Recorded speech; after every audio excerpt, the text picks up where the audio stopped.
Hello, everyone, and welcome back to Elevating Beyond with a two-word mission statement, change lives. And you notice I'm not in the Elevating Beyond studio. I'm actually honored to be here at my company, Dreamshine. We've done some from in my office, but never where you have this beautiful backdrop here where we serve our awesome individuals with developmental disabilities. And I am here with the one and only Marcus. Full middle name? Marcus Aurelius Anderson, that's me. Marcus Aurelius Anderson. I always want to call him Marcus Aurelius. He was showing me some gladiator moves with my sword earlier. We were in the studio. Look at everyone. If you're just listening, I'm just holding up Mark's awesome bio. Thank you, Jess, for making it. Not Mark, but Marcus, right? Marcus, yes.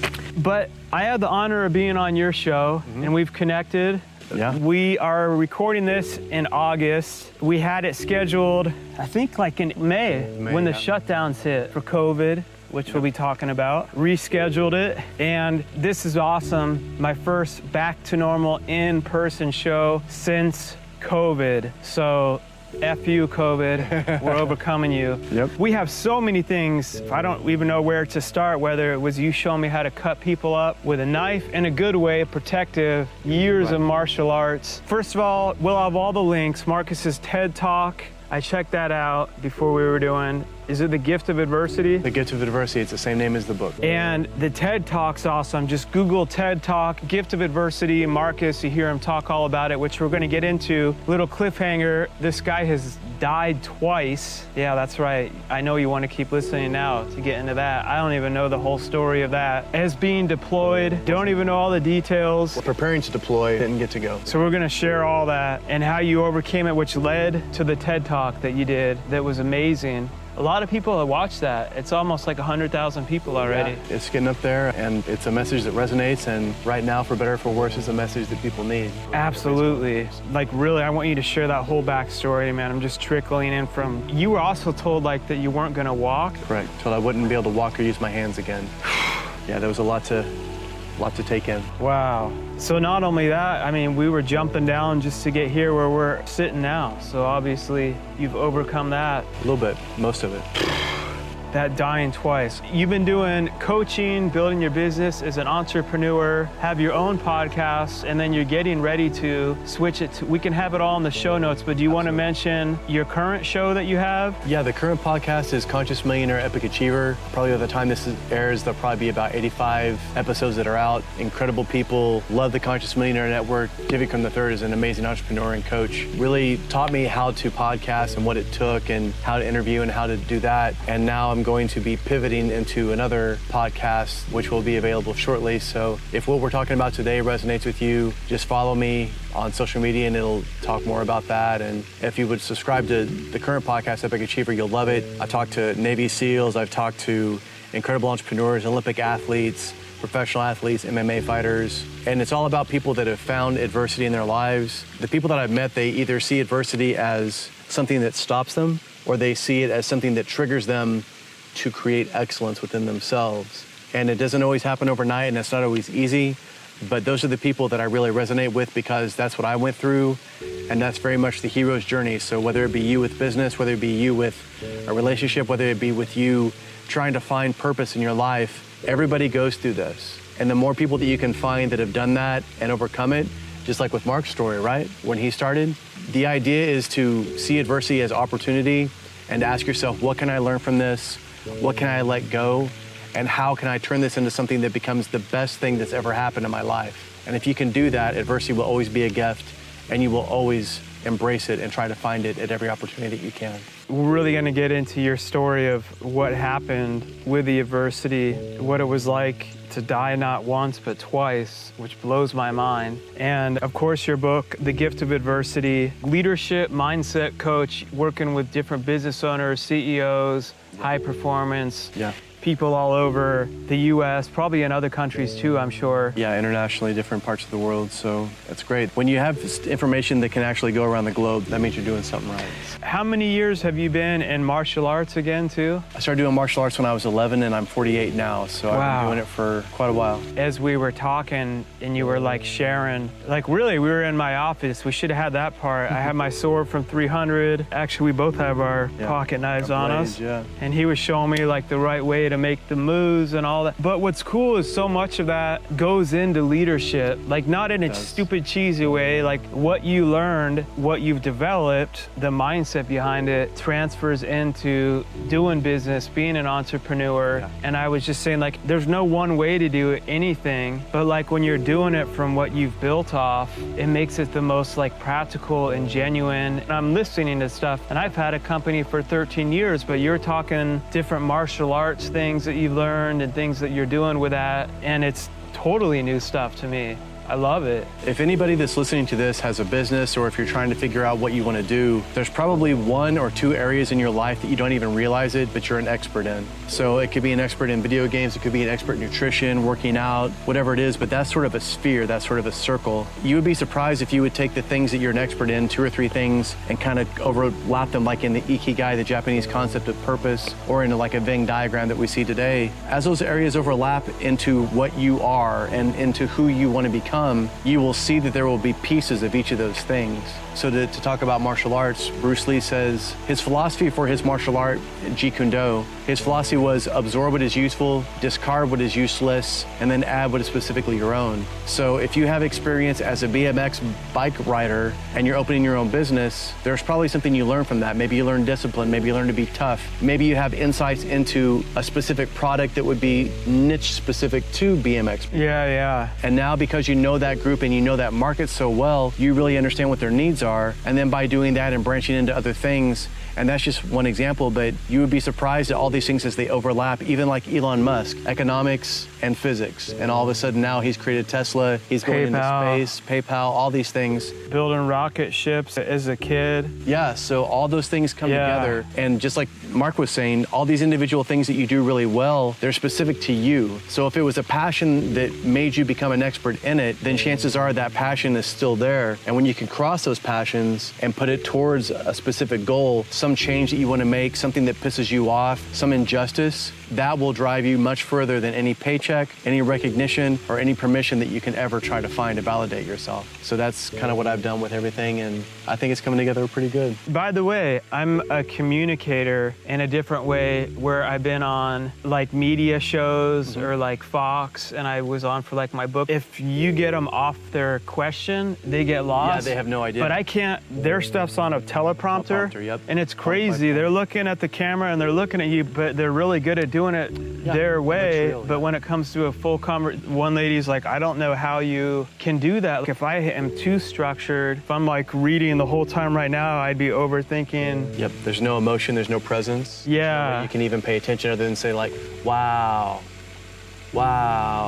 And some people are good at doing that. They are. If that's what you're into. The people that are listening to us right now are not, though. They're not into that kind of stuff, so I think we're good.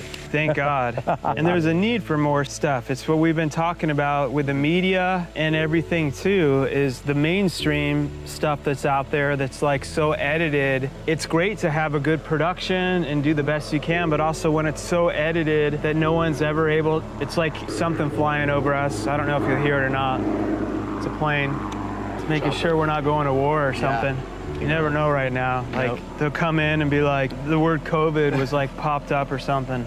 But that's the thing, is they'll get into a lot of problems and fear, but they don't get into really discussing things. And that's what I love about podcasts and conversations, and where different sources are coming from that people are now able to really have availability to. It's all about like being able to get at a more in-depth level and hear, I'm not an expert on COVID or whatever, but I know what I know and I know what I've been dealing with. There's a million things that we've discussed that you don't even hear on the regular day-to-day like media, because they don't go into like the more in-depth challenging things. Like school's opening back up as they're getting ready to open up next month, I think, September, into August. Everything's been such a blur. My kids haven't been in school since April. And it's been weird because I'm all for everyone being safe and no one wants anyone to get sick and die. But we also have learned there's a lot of ongoing statistical proven facts that continue to show, thank God, that fortunately a lot of the death rate is much lower. Look this up for yourself, by the way, but it's like 0.0004% or something. Right. The majority of a lot of people,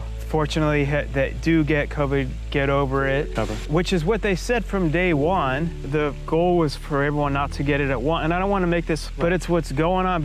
And with business too, and the goal was to not have everyone get it at once, so the hospitals weren't overcrowded. We had some shutdowns, and we met that objective. We got all the ventilators, which is interesting because now some people say the ventilators are dangerous. I don't even know. But anyway, they met that goal, and things gradually started opening and are still in transition. There's been a lot of companies that have gone bankrupt. Yeah. That put food on people's plates, and mental health issues from that, and other stuff too. What we were talking about, it's never just an A or a B. No. The key is like keep coming together and work with options. And just like with Dreamshine here, we serve our clients with developmental disabilities, and there was a certain period where we had to shut down, but we quickly transition into getting like different mobile homes that we had set up out here, so we'd have less people in a whole strategic plan of action ongoing, so we could serve a lot of our individuals. They could come here and do what we do, because a lot of them get their exercise here, the behavior management, so many other different types of therapy that's needed. We're just being stuck in the home was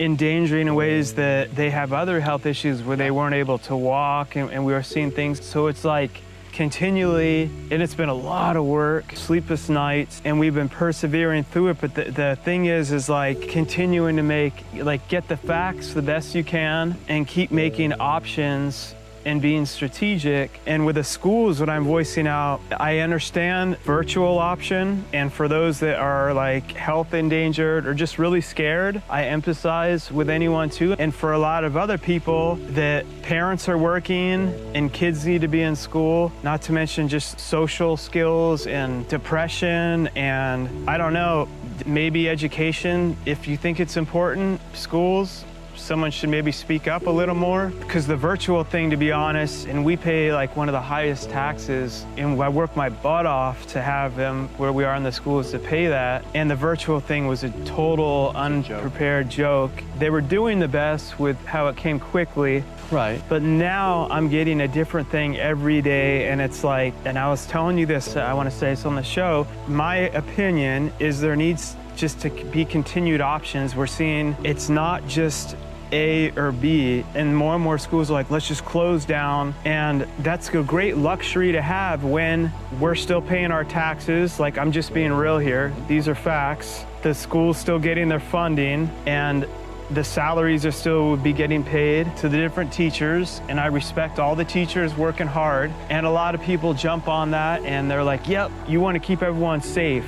How dare you say something else? That means you want everyone to die. No, no one wants that. The health and safety of our individuals is the most important thing, and welfare and mindset and emotional safety and mental health. If it was to be like, oh, we're not going to pay taxes, and the schools, if they do virtual, they're only going to get half their funding. Every teacher would have to take a 50% pay cut or lay off half or not get paid. I guarantee you that you would see a huge shift in opinion of, oh my gosh, wait, we should open the schools. And it's not just about safety. I feel like that I'm not okay with that. I get there should be a virtual and make options for also in the school when the majority of children and stuff are gonna be just fine, the majority really, and how to keep moving forward instead of like, it's just all A or B. Because a lot of businesses are working so hard to make options, and they don't have the luxury of still getting all the funding and the taxes to do that. And if the quality was there and it was really helping our kids get something, that would be great. But I haven't been seeing that, and for me personally, they're writing us and wanting us to help with the whole curriculum. I'm like, I run a company full time. I can't do your job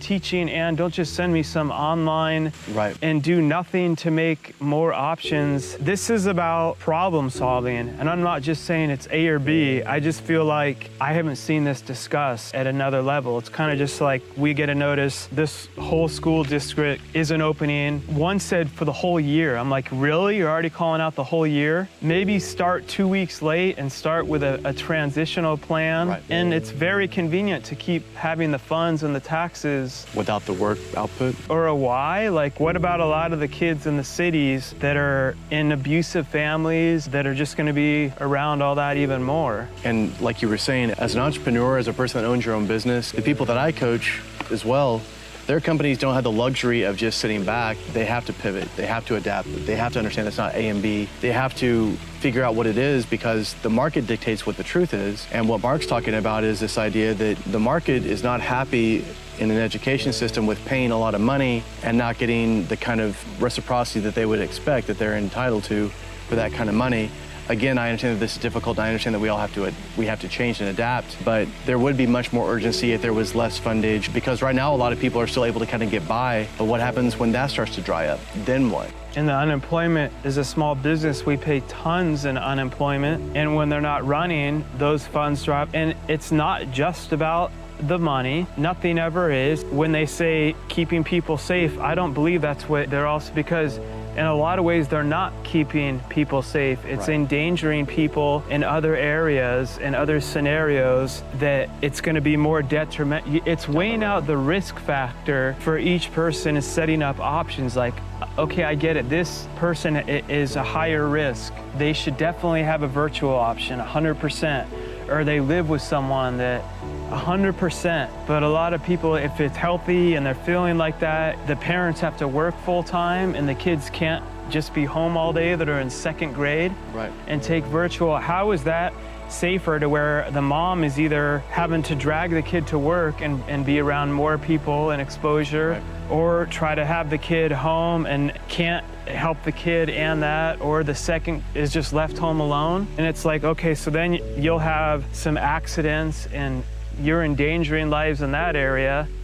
And that's gonna stack up. And no one wants to talk about this second grader that was left home alone because the parents both have to work full time, and the freaking school didn't make any single option for him. Doesn't know how to swim, walked out in the backyard, fell. There's a canal behind the house and drowned. That's a death, and people will be like, how dare you? It has nothing to do with COVID. Well, that is a death that the school would have caused by not having that option these are what you all have to just think about in the big picture. It's not just an A or B, as to where that child or children would have less exposure that are going to be safer. I'm just talking. I'm not saying I have all the answers and stuff. I just feel like, unfortunately, the media doesn't dive deeper into, there could be new evidence, but just factually looking at what we keep seeing, it's like we have to keep something going. We have to have more options. And like I told you, I don't get into just like unnecessary things. I'm not a scientist, I'm not a doctor, but when I start to feel like it's affecting people's lives in a bullying, dangerous way, it becomes more of a responsibility to start to be like, I'm seeing wrong done here. And this is beyond just like freedom and stuff. That's a whole other conversation. But like, I'm starting to see, whoa, this is endangering some people that are in very bad situations to not have an option like regular school to go to. And by the way, Harvard is doing all virtual and charging how much? What's the tuition? It was like 45 or 50 grand. So they're not cutting their tuition charges, but they're cutting the quality of service that they provide in the process. So what if, as a business, people said for virtual services, because even for us, we have options and it's a lower rate that we're able to bill. It's like half. So what if the tuition's in half for virtual? I'm just guessing, but all those people that are so gung-ho on it's all about safety, you'd see a lot, the dean coming out saying, oh no, we can make more options and have in class, and telling every professor, oh, we're gonna have to cut all your salaries in half. But it's very convenient when the tuition's the same. Sorry to all you that are enrolled, and we're gonna make it virtual, deal with it. You're not getting any price break. To me, that's not right. No, because you're not providing the service that you're paying for. It's bait and switch, and we see also how the media is more concerned about scaring people, getting advertising monies, and keeping your attention. And it's in their best interest to keep you distracted, to keep you afraid, to keep you hanging on their every word, changing that every word every other day to keep you more glued to them and keeping you in a place where you're afraid to do anything. They're a business, by the way. They make money off marketing and views. That's how they make it. I hate to say this in a morbid way. This is probably the most views and money they made since 9/11. And it's important to cover things. It is. But when it gets to a point where people are doing it for profiteering, that's it, and acting like they're a thing to help the people, I'm fine with the news and stuff being a company and providing a service. What I'm not okay with is not providing a service and just knowing if we get more fear, more drama, more controversy, right, we get more viewers, we make more money, and that makes schools and stuff not open, versus how do we really help give the best? That's what's pissing me off. And even with the media, there's plenty of stuff that should be in the media that's not right now. Nobody's talking about what's going on with human trafficking, right, with all this going on in Hollywood, with all these people that are flying to islands to have these, terrible things done to other human beings. I don't hear a peep from Hollywood. I don't hear anybody saying anything about it.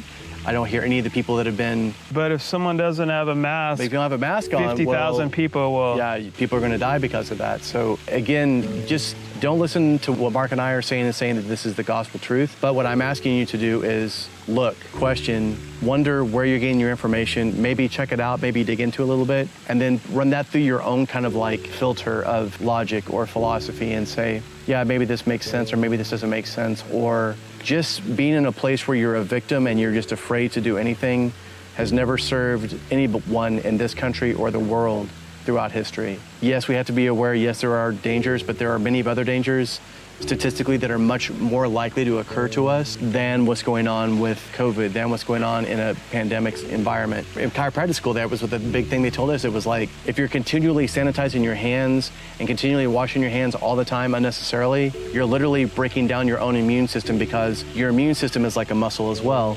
If you don't get exposed to things, it will not have any reason to get stronger. Therefore, you're going to compromise your immune system. Couple that with people that are staying at home, not eating very good food, not working, not moving around, not doing anything physical. Now you have this. Which is like one of the biggest things to combat is a healthy immune system. Absolutely. Neither of us are saying not.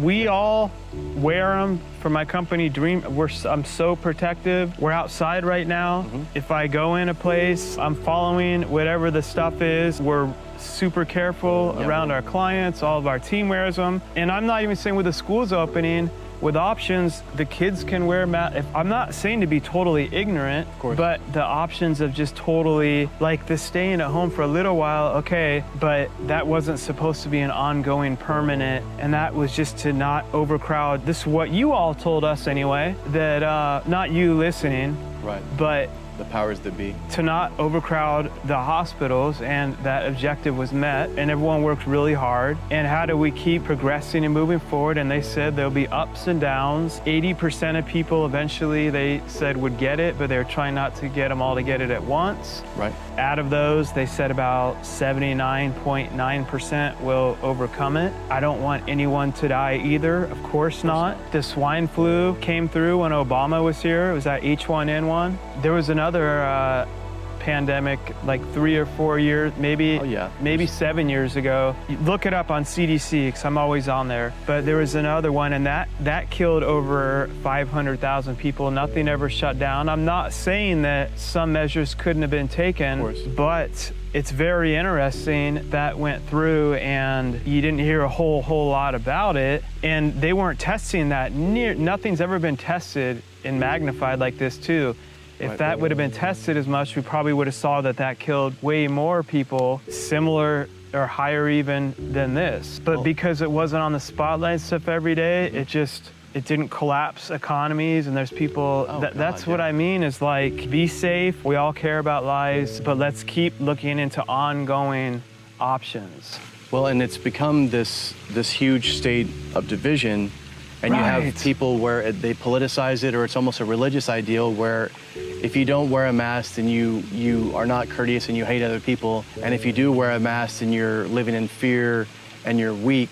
That's not what we're saying at all. We're saying be intelligent. We're saying, yeah, there are certain precautions necessary. However, at what point do you understand that this is not as bad as people have made it to say initially? I would rather them do what they did, which is tell us that this is like a plague and that we all batter down for a little bit and then realize that it's okay, as opposed to acting like it's not a big deal and millions of people dying needlessly. But I think we have enough data now, and I think we also see where this being manipulated to where economically as a world, not just in the United States. Bankruptcy. Exactly.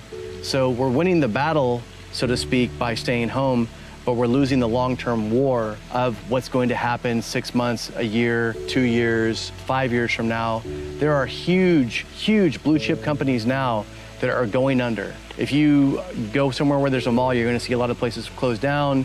Rolex is not producing anything anymore at this moment. All these like big companies that have been able to be here for centuries. People think of it as it's just about the money. No. Well, money's what gives people food to buy, masks to buy, healthcare. Me being able to keep all my people team. I have a full healthcare plan. Yep. That, by the way, it all went up. They were like, you'll get tax breaks because of COVID. Nope, it all went up. Yep. As a small business. Businesses provide services and they're giving money to people that have families to be able to go to school. Yep. If the schools would open back up, colleges, means of survival for tons of other things that are far more dangerous when they don't have it and things collapse is a whole other severity. And it's kind of like you're saying, not the whole division thing, and it's not, we all agree on a lot of things. And how do we keep coming together and making options versus like, it's just this or that. And it's like, we gotta all keep coming together. Like Martin Luther King said, stand for something or fall for everything. Yep. And when you see where it's starting to affect other people's lives by doing everything that is being forced to do in a way that's dangerous, that's not only concerning, that's not okay. And that's like why I'm mentioning it now. Like there's some stuff that's starting to happen that I'm not just gonna sit here and blindly say nothing just to try to people please and say what it doesn't cause any controversy, because it's not right. Well, it's not right, and frankly, it's not sustainable. What I found also is that no matter, it depends on who you're listening to, but either side of this debate can prop up themselves with some sort of statistic from some sort of expert in their field. True. And the other side will call that side an idiot and say that they don't know what they're talking about. They're not qualified to have the opinion. And they'll bring up their expert, who the other side will say they don't. So what's going on is we're taking our eye off the ball. We're losing the real mission. Focus. Exactly. Yeah, and I'm not trying to prove myself right. I want the most rounded experts from all, in both sides. It shouldn't even be sides. Everyone needs to be a team, first of all. There's good opinions and facts here and here that need to come together. Right. And how do we keep let's blame you, it's your fault, let's blame you. And this is coming to leadership and the way things work. You have all these, but you keep moving towards that unified mission. Right. And the mission that's told to us was to not overcrowd all the hospitals at once, that this was gonna come through, was never to close everything down till a vaccine might happen in 1 or 2 or 20 years. Right, and then we look at the motivation behind all those things, who stands to gain, who gets the huge amount of monetary compensation for that, and again... And we want there to be a vaccination that helps save lives for this, by the way, too. I'm all for that. If that's what it takes. But how do we keep working? Right. And not, you're wrong, all of you listening, you're smart people. Unlike on the popular media that are just trying to go viral from some reactionary, stupid thing. And it's enough. The media, you've been a joke for a long time. During the economy collapsing is when I opened Dreamshine. I stopped watching the news because every day it was like, don't do this. The 55 individuals we serve in all different buildings and all different strategies, we wouldn't be doing any of that had I listened to that. And it was like, I got the facts and I continue to work hard. But if it was that, I never even would have started. And the news was like, don't ever do this, and I had to be like, you got to guard your mindset and stay also focused on your mission to keep making a change and like spreading light, whatever corner of the world or area that you're in. It's important. You have to make that change. And the thing as well is, right now, the most important characteristic that any leader can have is humility. The most important thing any leader can care about is the mission and the team that serves him.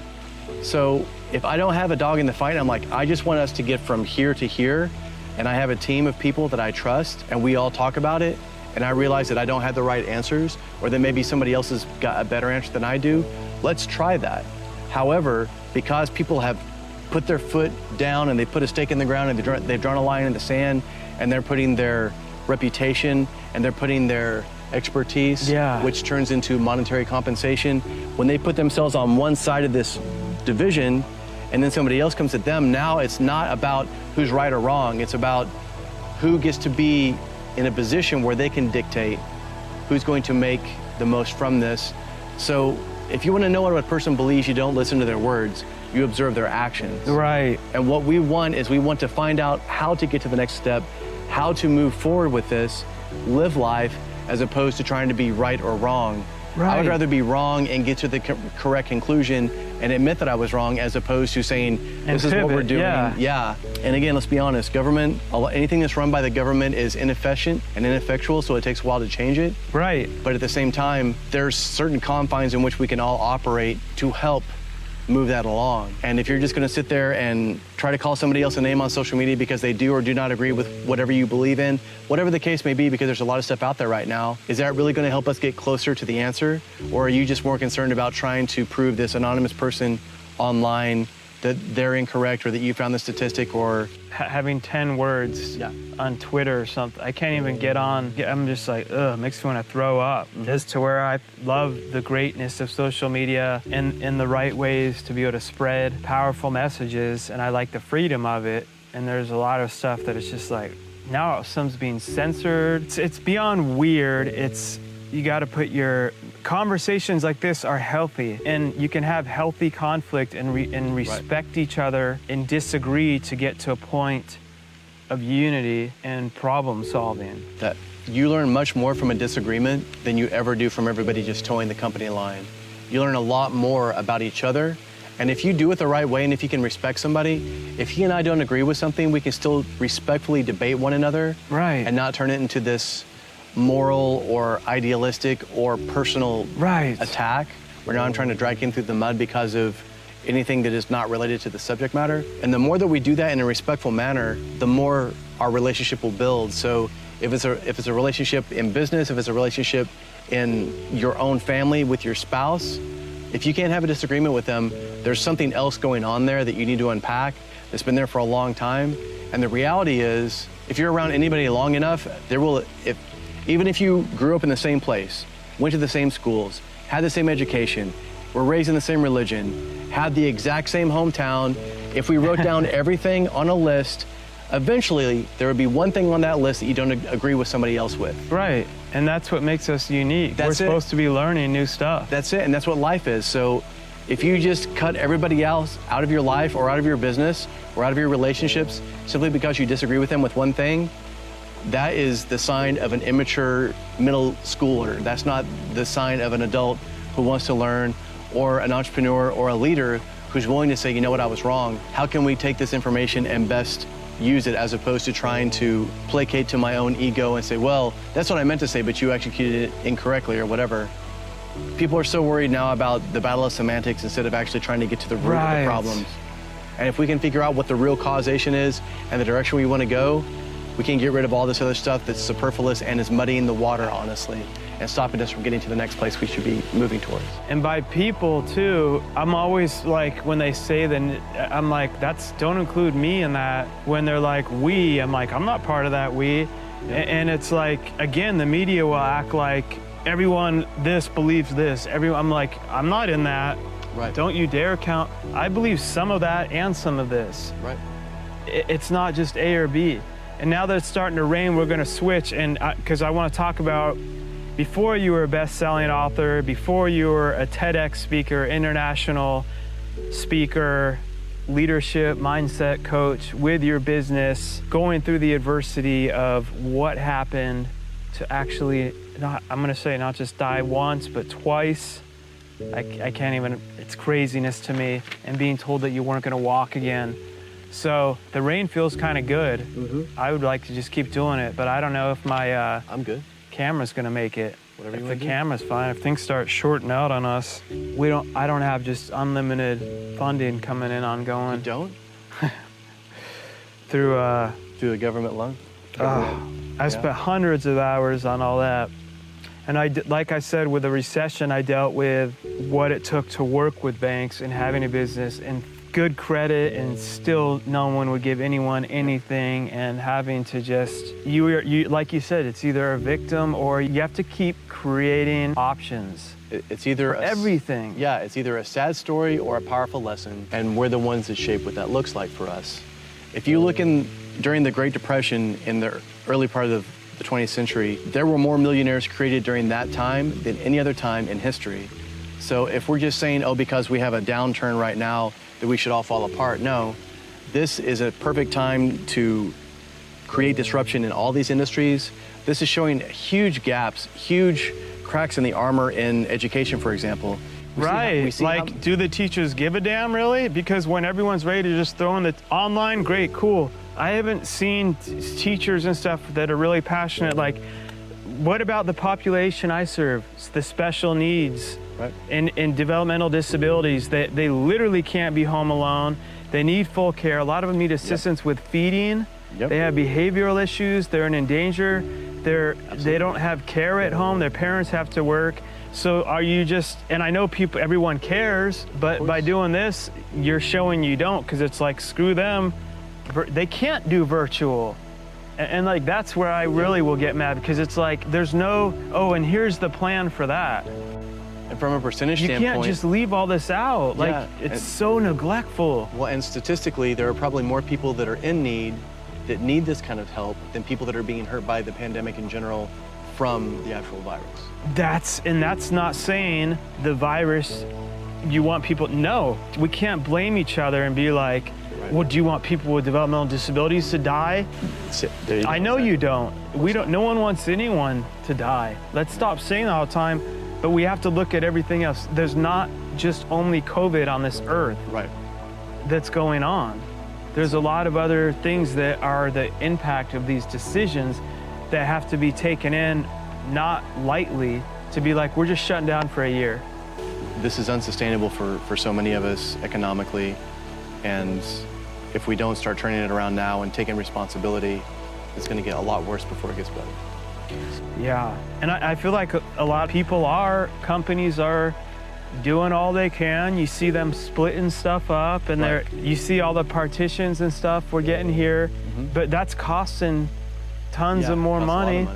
But I want to be as safe as possible too. It's worth it. Everyone's working hard, but we all have to just keep working to making options. And like, restaurants can't survive with only doing 25%. Like, people that get mad, and at a point I start to say, don't go. If you don't feel safe, you don't have to go. Yeah, there's nothing telling you have to.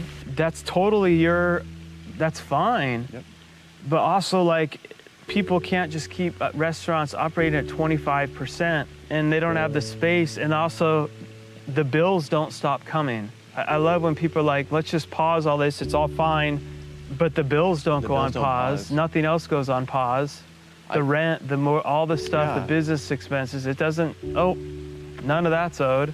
I was in the bar industry, I was in the restaurant industry for a while, and so I don't think people understand the margins or how much it costs, how much time, how many things have to happen to keep that restaurant or that bar going. And then when you say, because it's easy to say to somebody after the fact, oh, you should have had 6 months of expenses saved up. Well, sometimes in business, you have to take a gamble, or sometimes you're just barely getting by already. Right. So some of these smaller companies. And you're paying a bunch of other people on your team. So you're as a business owner, what do? We'll pay our employee. Of course. And not us. Yes, because the employee always payroll gets is the most paid important first. thing, that's it. So looking at it like that and seeing how this is affecting everything else is something that we have to take responsibility for now. And instead of just trying to hide back and act like nothing's going to happen eventually, if we don't start taking the action now, it's going to be, again, much worse than it was in the beginning. So.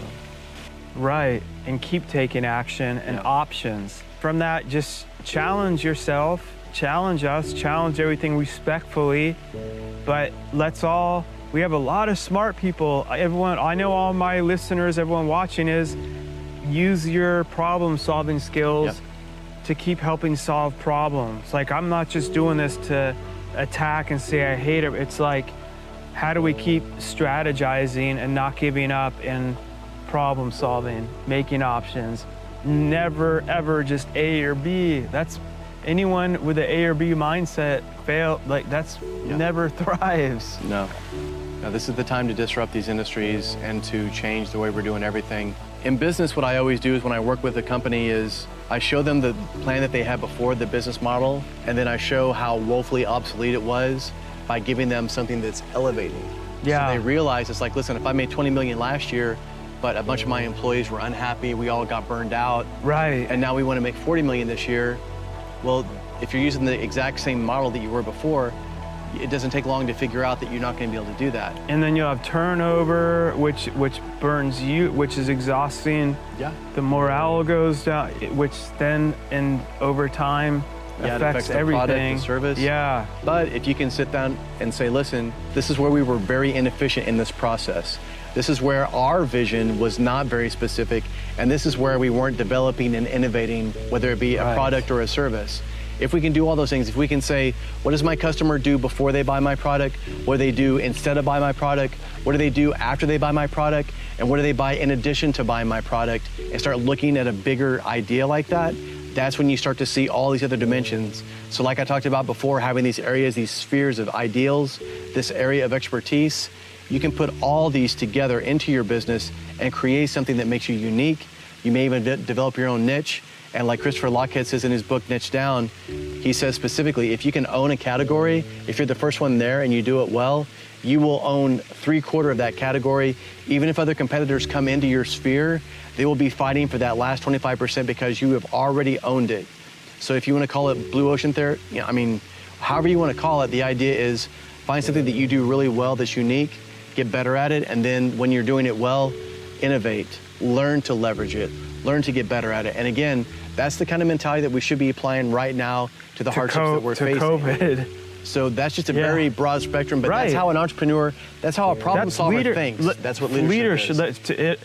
The foundation of it all, Yes. and everything you talk about, Yep. and immediately how we click, Yep. all this comes down to great leadership. And that doesn't discriminate to business leadership in schools, leadership in the government, leadership on teams, leadership everywhere, which is my book that's coming out on that, by the way. Fantastic. You better all be getting it. Yeah. 16 Reasons Why Your Business Sucks. But seriously, but that's where you always have to be willing to learn. But great leadership is a game changer between why Chick-fil-A is making, man, I just heard a statistic on it. It's crazy, even being closed on Sunday. It's something like 60% more revenue a month than McDonald's, and they're closed on Sunday. Yeah. There's an example of leadership done right. If you go to a Chick-fil-A and see the experience of them saying you can never pay a teen barely minimum wage and have them be good. You go there, how are you doing, sir? How are you, ma'am? They'll come out in the rain to your window. The little things like that, and they do leadership training, and then kids go there now, and that actually looks good. They get leadership, pre-leadership. Yeah. That they invest into their team members. That's leadership. The food's good too, but there's other places that have just as good a bit, but the leadership and the product, all of it matters. Yeah, of course. But a 60% margin and they're closed on Sunday. Have you witnessed the culture of like a Chick-fil-A? Yeah, it's insane. It's like night Amazing. and day from another. Right. You want to go back just because like you're treated great and I messed up on that. Sorry, sir. Oh, here's a thing for a free one for sandwich, next time. Yep, they go above and beyond, and Over deliver. yeah, and that's what you have to do. You have to earn that customer Right. every single time. If I have a coaching client and I give an amazing coaching session with them, then I'm like, nah, I never have to do that again. Because I did this one time. It's like, you have to win that every single Right. time. To develop that trust, you have to develop that rapport. And frankly, until you can do it over and over again, people always wonder if it's a fluke. So again, It has to keep, and once you set that bar, that's it. you have to keep it at the level of X. So it's like all those amazing things matter. So you go to Chick-fil-A a year from now and say they're not, hey, what's your name? And you see it. And usually things happen gradually. Right. It happens that places will notice, oh, we got to start doing Right. that, making this a priority. Like there's stuff we've had with our team. You go outside of the box to work on it. Takes more time, more effort, but then you get that unity and that momentum. That's it. It's a beautiful thing. As you went through craziness of getting ready to deploy for the Army, having your disc rupture in your neck, being rushed into the hospital, getting surgery, waking up and finding that you died twice. So crazy. Now we've gone through, you've been struggling, you've been having all these different emotions, of course, who wouldn't? But then you're told your legs, like at this point, were they giving you optimism, like through rehabilitation, you'll be able to walk again? So they told me, they said, listen, this is what you're left with. You're going to be paralyzed for the rest of your life from the neck down. Now, what they'll do is they'll still put you through some rehabilitation just to keep blood flowing. So they would have people come in and put my feet on like little... Just to keep blood circulation. And they would do the same thing up with my arms. But you couldn't feel, so were you thinking in your head at that time, my legs won't burst? At that time, I want to die. Yeah, because you were thinking, I won't be able to have... You do not understand... I can't even imagine how much we take our bodies and ourselves and our time for granted until it's gone. They say you don't know what you got till it's gone, but that's not true. You see, you know what you have, but you assume that you will always have it. So being very physical, being this soldier, being in a place where at 38, I didn't think I would ever be able to do that in my life. And I'm doing just like crazy superhero stuff, right?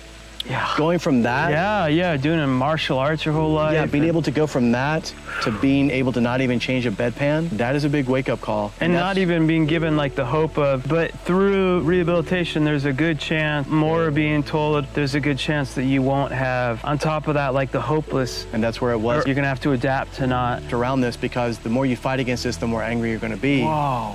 So I was in denial, then I was angry because I was angry at everyone around me. I was projecting. Sure. But I was really angry at me because I realized all the time, all the opportunity, all the talent that I'd taken for granted, and I thought that I would always have it. Like being able to... And it was taken away overnight. Like I said, I was literally suicidal, but I couldn't even act on it because I was paralyzed. So imagine how much of a victim I felt like, right? Right. I mean, you hear me talking about the victim mentality. I lived it, people. So you were, and are they trained to understand? I mean, like you're probably very impatient with the nurses, Matt. Even though you feel like they must be trained to know, man, they are, to not take it too personally at first, or what? They are, but that doesn't mean that they want to come in the room anymore. Right. Normal. They don't want to go out of the way to get screamed at all the time. Yeah. So going through that, and then that's when I had just like huge regret. And you were divorced, and you were, oh man. Broke, divorced, bedridden, and paralyzed, wondering what do I do now? What do I do with my life? I felt like I'd been bitch slapped by the universe. Right. I felt like I had done something wrong. And I felt like God had said, listen, I gave you 40 years and all this talent to do something amazing with your life, and you didn't act on it. So I'm taking it back. That's exactly how I felt. And that's why I was so mad. So that's why you hear me speak with such passion about taking action, about not being afraid to fall down. Because guess what? Even with the perfect plan and the perfect team and the perfect financing, you will fall down. You will fail. There are parts in the story that you don't know and you're not supposed to know. That's part of the story. Until you go through adversity, that's where the gold is. That's where you learn. Nobody wants to talk to my story now if I was just having a basic, simple life where there was nothing going on.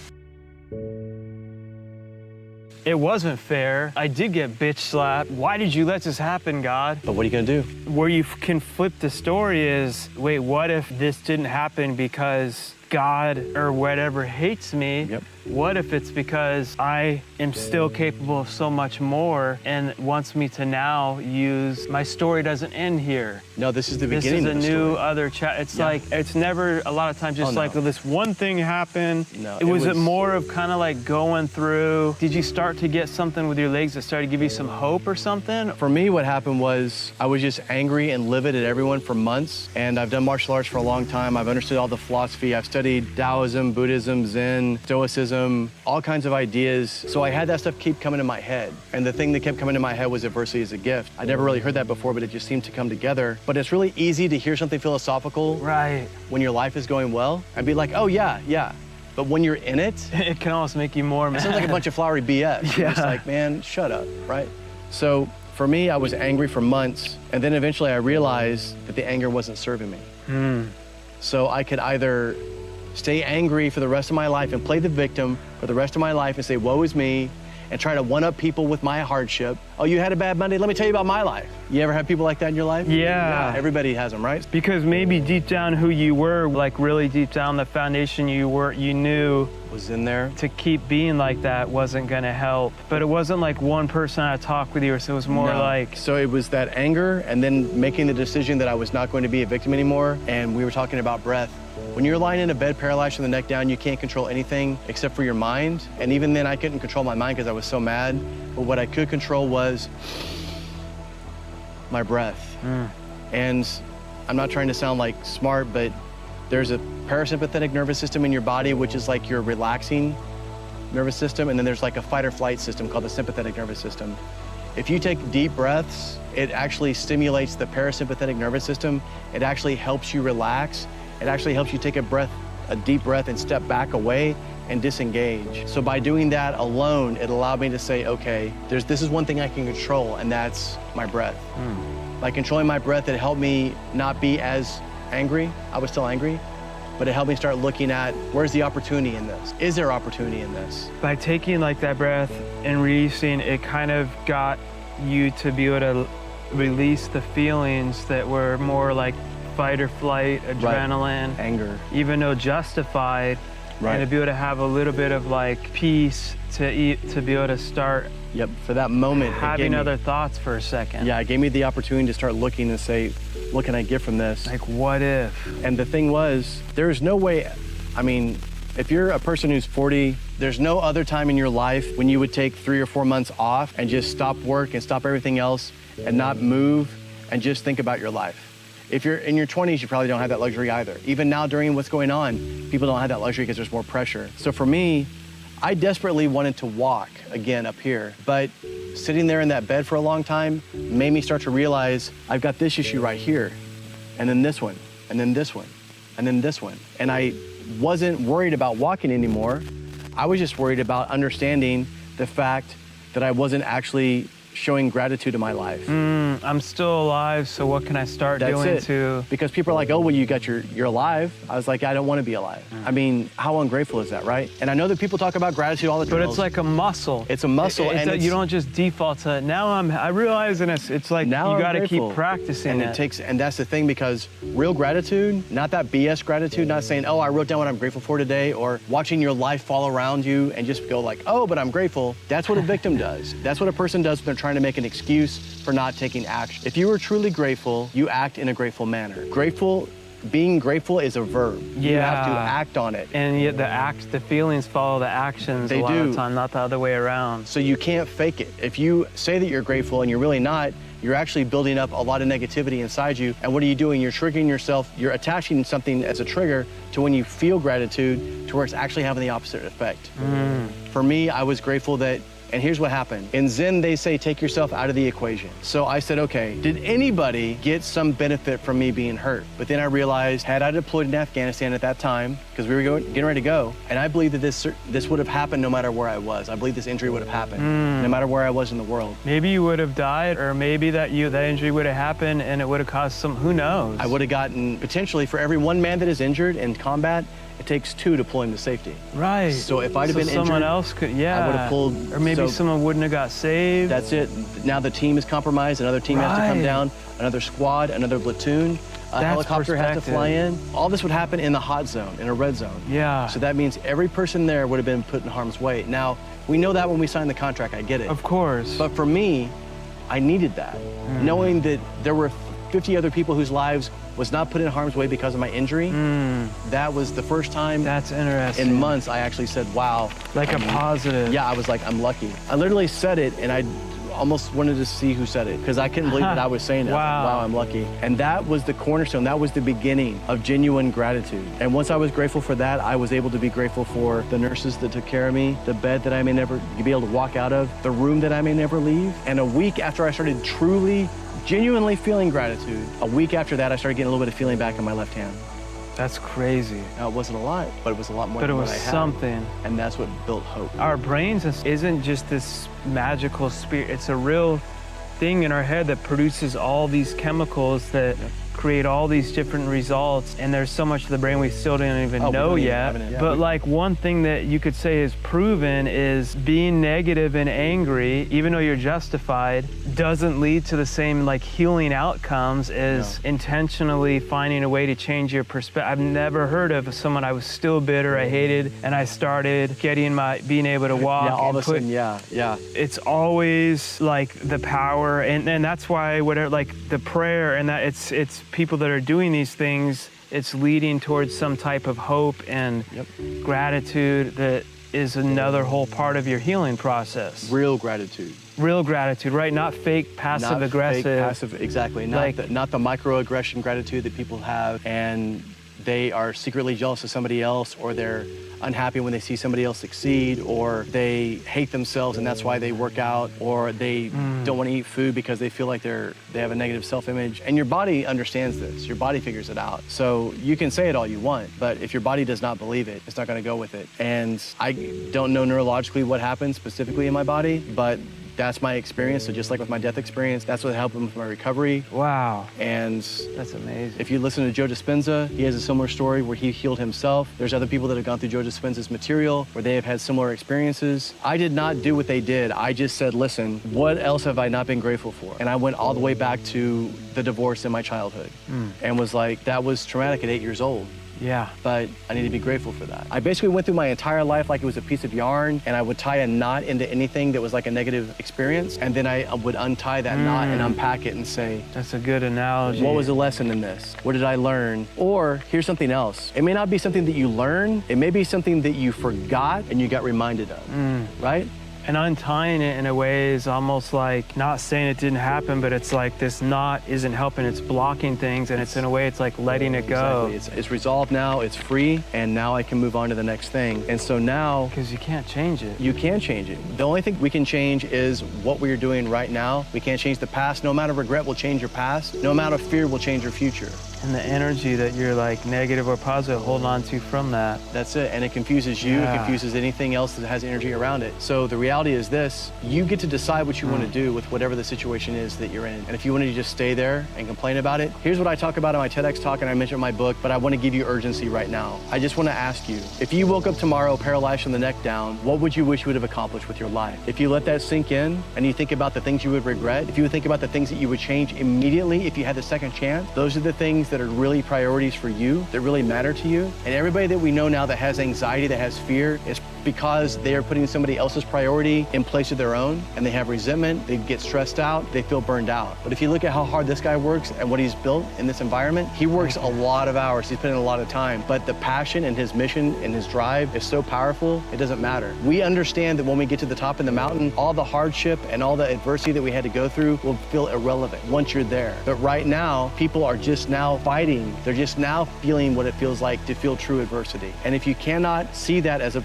chance to get better, to learn, it will always oppress you. And that's the reality. And that never has a good outcome. It never does. It oppresses you is a great key word. Again, it's an ongoing process and muscle to be continually working on. And I had times in this COVID and being so stressed, I mean, like, it's not fair. I'm working so hard. I've been able to keep all my employees and team members on. But then I had to flip that and be like, wait, I get to be in a position that I have team members and employees because I built a business that I'm blessed to be able to have a company to fight for jobs to keep them for versus the mindset of, oh, I have to do all that. I had to remember, like, thank you, God, that I'm in a position, even though it's a struggle, to be fighting for having employees and team members to keep jobs at a company that I started with nothing, with all the odds against me, and for the individuals that we serve. And both things are true.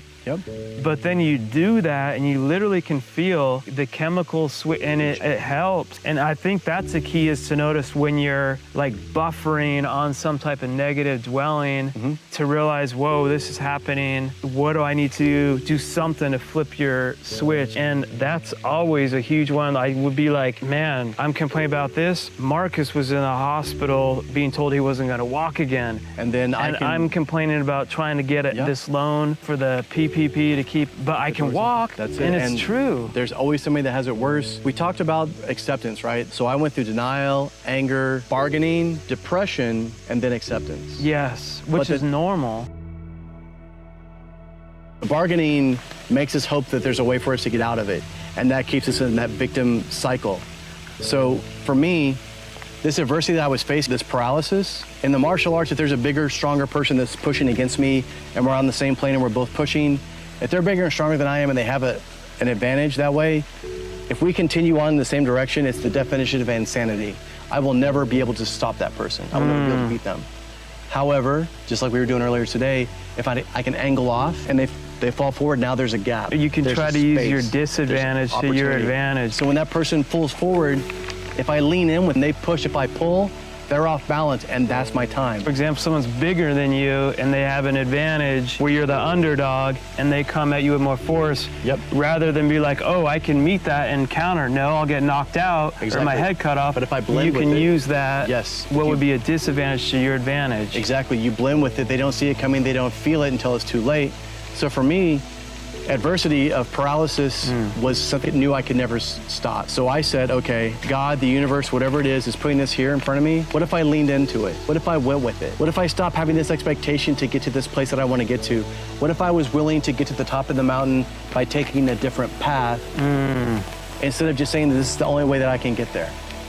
And I just, instead of worrying about all the stuff I couldn't control, I worried about the one thing that I could control. And then I just did that every day. If you put energy into the things that you are afraid of, that's what will get bigger. You get more of it. Yeah, it's like putting good oxygen or on bad. a fire.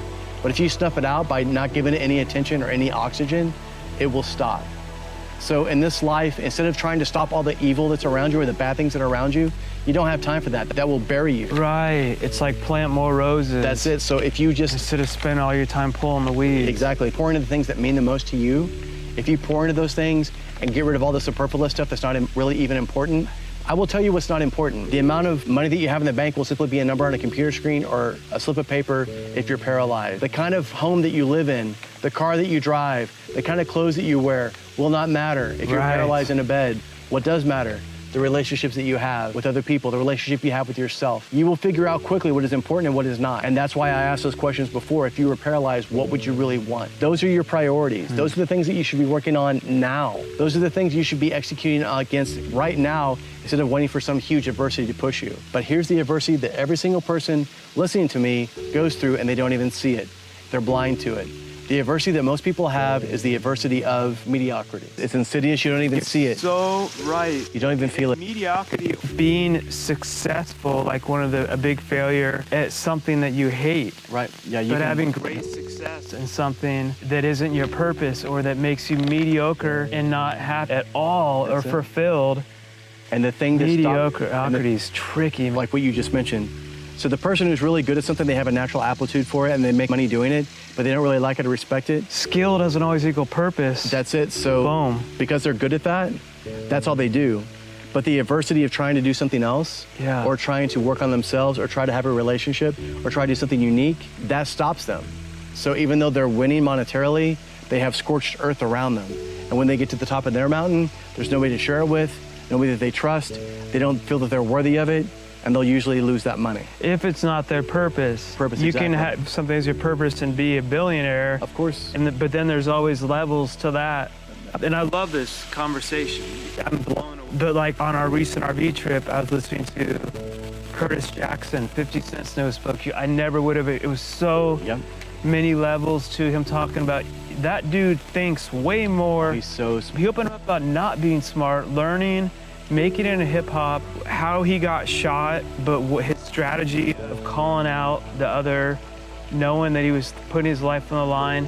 Then he was living in fear. But then when he knew he wasn't going to be as relevant as a hip hop, but also had the awareness to be like, wait, I'm not only made to. And then he was pushing away from business meetings because he was thinking, I'm not good enough to be here. And he was like, for each new level, you got to be willing to learn. He has a show on HBO now, or not HBO, I'm sorry, I forget what channel it's on. I haven't even seen it, but he started producing a show, and what happened was he got approached and had the idea to do it with a studio. It's not Cinemax, it may be Stars, it's a cable subscription place, but long story short, we're only gonna pay you $11,500 per episode to like write it, direct it, and produce it, which at his caliber, if you're only fed by your ego, he was like, I could go perform once, like there's princes in other countries that are still my fans that will hire me for 30 minutes and pay me like $500,000 But I was looking 5 years out, and I was able to see and believe in the bigger picture of the show of what I was doing, and also to understand there was a time in my life where I wouldn't even be sitting at the table with all these producers that are, and people around were like, you're gonna let them sucker you into 11,500, that's chump change, which was true for him. And he was able to see beyond that. Right. And he said, because I was betting on myself to make it a success. You see his social media, he purposely had someone else be a hater, and he wanted them, they were comparing it to like one of the other hit shows on HBO that was produced by an African American that was like urban. But he said, I didn't want to be in that category. I don't care that I'm black. He said, it was the #1 show at the time, it was Game of Thrones. He said, I wanted to be in the headlines with that, and I wanted to get into people's subconscious. He said, so I started writing back, I'm so sick of you, Game of Thrones, like blah, blah, blah, 11, always hating on me. And none of the Game of Thrones people were even hating on him, but he said he wanted to get in the subconscious of, when you think of my show, you think of Game of Thrones. I don't care who's in my niche, I don't care. I was going against the best. 5 years later, subscription channel made more than they have. All of a sudden, they give him a $150 million contract. The book gets way deeper, but there's so many levels to that lesson. Hip hop was one part of his journey. And he learned from that and grew, and then we're not only in different purpose. And his even next level, he said, I never thought about it before. I used to think I wanted my legacy to be as 50 Cent. He said, now my goal is I want to be known as a philanthropist, and I want to start being able to make so much that I can give even more, help even more, and I want to make philanthropy like cool, like hip hop. And he said, and that's my next thing I'm pushing. Isn't that so amazing? He's like, I never even would have imagined that would have been a thing that I would have. And that's like the beautiful thing about going after your dreams. Is it's like who you keep becoming along the way. And I'm flipping it back to you talking about like the danger of mediocrity is that it's not about you. Man, it's like all the lives that are gonna be changed through you. If 50 Cent makes it to a point that he's able to be a philanthropist and forget helping his mom have a house, I can help a whole country have a changed mindset, schools and water, and be eradicated of diseses. That's like why you're made. Yeah, that's like, you don't get to give up. Like that stuff lights me. I was like, man, he opened up like, I was afraid, I could have failed, I have failed, I look dumb. Man, it makes me respect him so much. We see stuff, he admits it too. He's like, half that was my brand. That wasn't, and I knew when to be this. I knew I wasn't being fake. He's like, it's all part of me too. And that's what everybody's afraid to do right now. Either they overshare with fake openness to try to get some sort of reciprocity or try to get you to feel sorry for them, or they go the other direction where they're afraid to look at it themselves and they just try to shut it down. But I'll tell you this, the answer that you seek in any part of your life, business, relationships, personal development, anything, the answer that you seek is in the adversity that you are currently avoiding. If you are trying to get better at building your business, but you're stuck and you stopped executing and stopped trying to figure it out, that's what happened. The adversity that's pushing back against you, that's where the answer is, so lean into it. Avoiding that conversation that is conflict. That's avoiding learning how to be better with finances. That's it. If you've done a certain kind of workout or a certain kind of diet and it hasn't worked for you, guess what? There's a million other variations on that. Right. Many pass the top of the mountain. Listen, success is not a formula. It just has a bunch of ingredients. And you can put them together any way that you want to, any way that fits for you, as long as you work hard and you're very honest with yourself about where you want to go and how hard you're working. If you claim that you're working hard and you're telling everybody on the gram how hard you're working and you're busting your ass doing it, listen, the truth is in your result, period. That's it. Your result is the truth. If I am trying to be the best coach that I can and nobody will hire me and I charge them $100 a month and they still won't hire me, what do you need to change? Yeah, what's the difference? What's the common denominator? Me. They're not all haters. Exactly. They're not all watching HBO on Game of Thrones hating on me because of my name. That's what it is. So sit back, have the humility to say, I want to learn. Right. And adversity, again, doesn't care. That is the best way to learn. I say in my TEDx talk and in my book, I say the physical manifestation of adversity is an adversary, an opponent. And though it sounds counterintuitive, an opponent is your best teacher because they do not care. They will not pull punches. Good point. They come at you as hard as they can. They want to knock you out. And guess what? If you don't believe in what you're doing or if the technique that you learn is inadequate, you figure out pretty quick if it's good or not. That's how you learn. Right. If they pull their punches, I get a false sense of security, and then I go out into a real fight or another fight. And guess what?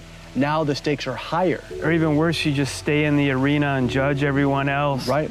When you shouldn't even be there. And that's where you stay in that mediocrity instead of invest. And sometimes it takes that literal punch in the face and pain to be like, I hate you right now, but thank you. I needed this to get better. And that's the reality. Misery loves company, but not as much as mediocrity. Right. And mediocrity is more subtle. It's sneaky. You don't even feel it. It's like silk wrapped there's around more you. of it. It's everywhere. And you can be a great person and be just not living to it doesn't mean you're bad, but you're not. But deep down, you know it's there. Yes. Deep down, if you strip everything away, you know it's there. The problem is... I should say a good person, not a great person, would be a better way to put it even. Right. But we have all this other stuff, all the stuff that's going on in the world, social media, regular media, whatever, to keep us sort of numb and unattuned. The idea is to strip away all that stuff that's not serving you and start asking yourself like the questions I asked before. What really matters to you? What do you really care about? What would you die for? And then live for that. Think about these things that are important to you, because here's the reality. For every person that's listening to us right now, there will eventually come a time in your life when you will no longer be able to chase after your greatest dreams and ambitions. And here's the kicker. That time is closer than you think.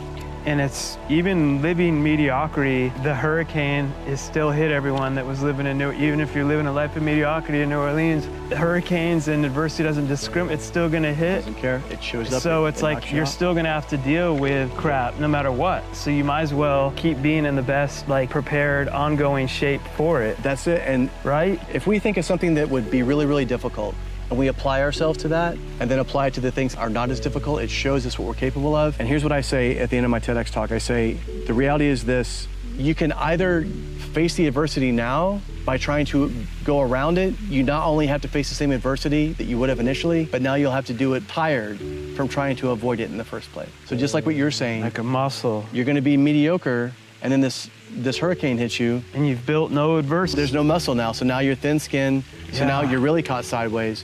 And if you do not have this mentality affixed to you before you need it, it's too late. Right. Going through the adversity of starting my company in the recession, I hate when people act like we're still battling. And you reminded me today, I got through this in my company. I got through when they told me it'd be impossible. This is another thing I can get through too. I had been building that muscle. So it's like, and we always came out stronger always on the other end. Somehow, some way that you never know. And that's what it is. Adversity is a natural law, and like the law of gravity, it doesn't care about your opinions if you try to pick up something heavy, because if you're not strong enough, that's not adversity or gravity's fault. Right. That's your fault.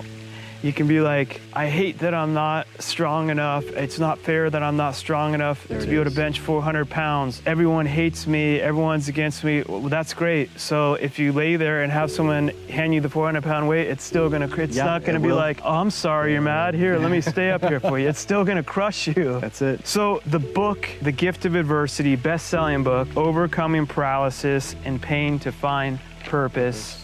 Check out the TEDx talk, your up-and-coming podcasts. In the meantime, Conscious Millionaire, Epic Achiever. I had the honor to be on it. It's an amazing show. His episode, you gotta hear it. Amazing. Oh, thank you. It's because this guy asks great questions. And Marcus also will stay tuned with his stuff. You'll be talking about when your new podcast is launching. Absolutely. Mixing that with the martial arts, and I love everything. You'll hear it all, the vision behind it. It's all kinds of awesome. So how long did it take from feeling that in your hand? Because you're like showing me ninja moves with a sword and stuff earlier. Your legs are working to be able to fully walk again.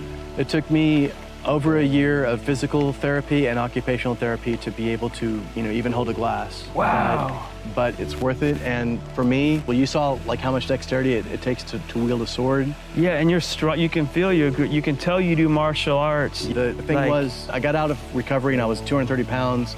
I was way overweight. Sure. And then all my body was jacked up. And then I went back to my first love, which was martial arts. And slowly I started getting a little bit more. Now, I still have a lot of numbness from here down and from my shins down, but compared to where I was, I'm actually grateful for this numbness because it reminds me every single day. It keeps me tethered to the memory of adversity. Right, and like so you wear that scar as a badge of honor. Absolutely, and it constantly reminds me. Right. So and just like he's saying, There are times when I'm not like adversity is a gift. There's times when it's difficult. There's times when I don't want to have to face this thing. I'm not superhuman. And if you listen to David Goggins or Jocko or anybody else that you put on a pedestal for being incredibly disciplined, they're human too. They have a hard time too. So don't put these other people on a pedestal and give yourself a pass. Because you don't get the pass. That's embracing mediocrity. What you should be doing is embracing adversity, because that's your gift and your opportunity to level up into the person that you could become. Amen. Thank you, Marcus, my good man. This has been awesome to have you here in person. Yeah. And we'll have all the links in the show, all that good stuff. I'm loving it. And anyone, you're doing so much with coaching, and everything's on your site, the word of mouth, the business we're talking about. It's not about who has the most followers. It's real deal and where people are and what they're doing. And dude, you've died twice, and overcome that alone is mind-blowing and incredible, and you're able to put a positive spin. A TEDx talk is a huge deal. Or that's facing a huge fear in doing that. That adversity even created that stage for you, and think of all the people that have been helped ongoing throughout that. And that's what everyone needs to remember. Adversity sucks, it's hell, but the beautiful gift of it is you flip it and change that perspective and mindset into more of like really intentional gratitude.